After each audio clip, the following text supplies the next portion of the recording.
10 meters is dead today, and somehow this radio is still interesting.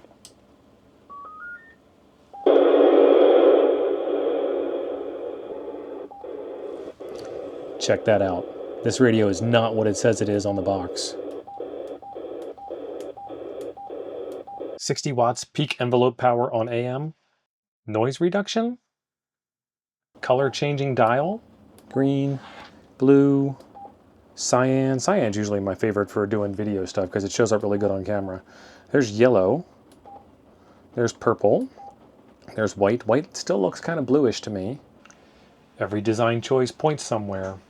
So we got VFO and channels. We've got CT, CSS, and DCS tones for RX and for TX. You can choose different ones, but no actual split function. The split menu exists, but that doesn't actually work. It's an invalid function. So we need to come in here. We need to go down to split, turn split on. We need to go down to frequency, and I don't know what these numbers are, so we're gonna try changing that to 1 and see if that's the right amount of split. But I'll be able to tell by looking at the numbers on the screen. So if I key this up, I'm looking for it to change to 2958.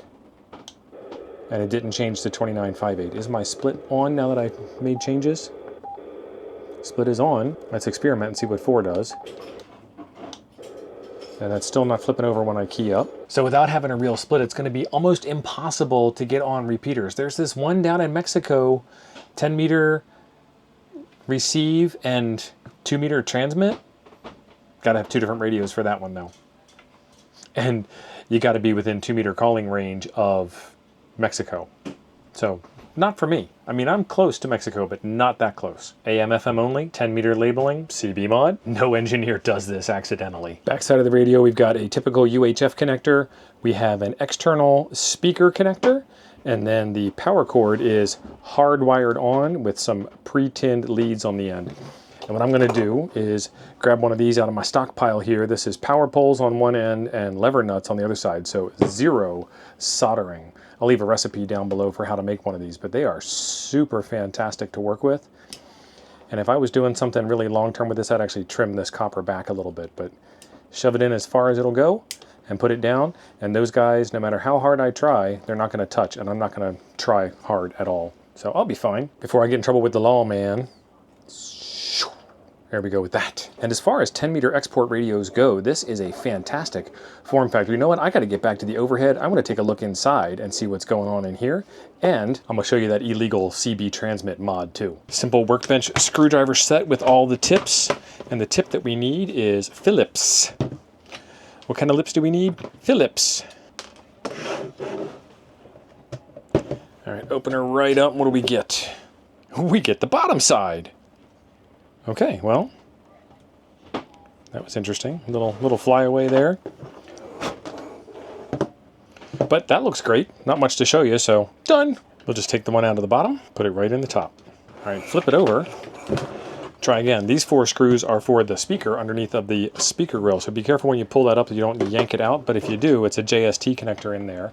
You can just put it right back on. Let's get some zoom. So we got a couple of jumpers over here.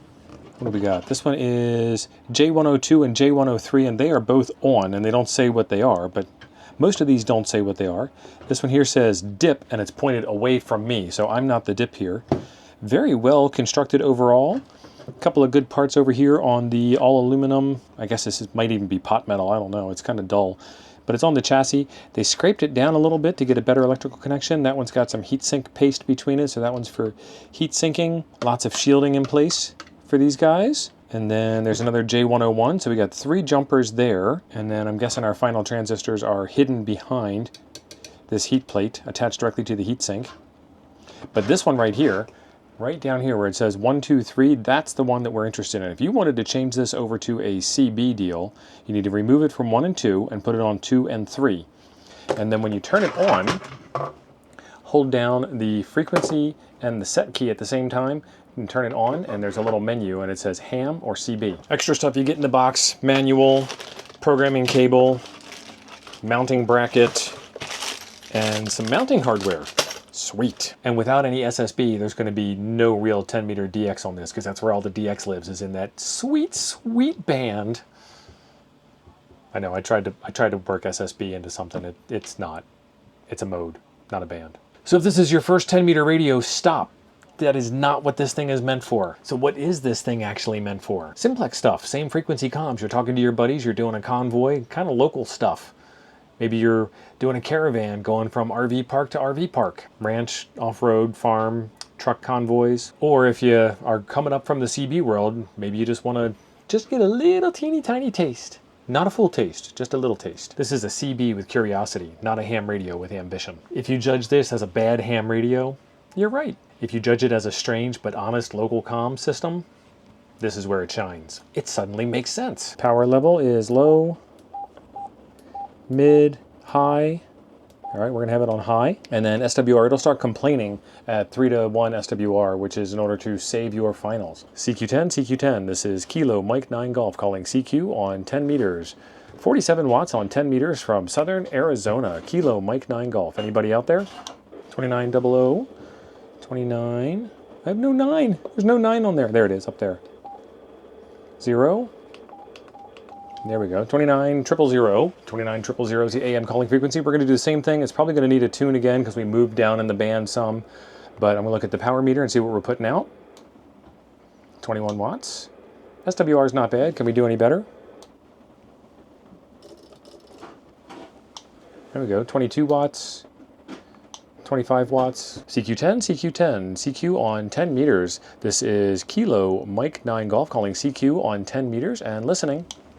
So we spiked up to around 50 watts. That's peak envelope power. That's the voice pressure that I'm adding above and beyond the carrier. It's kind of very lightweight explanation as to what's going on, but kind of what's going on. So this thing falls under the category of all radios are interesting. And for sub 150, not a bad deal to play around with a little bit. As always, I got you with links in the description down below. This is the AnyTone 5289 II.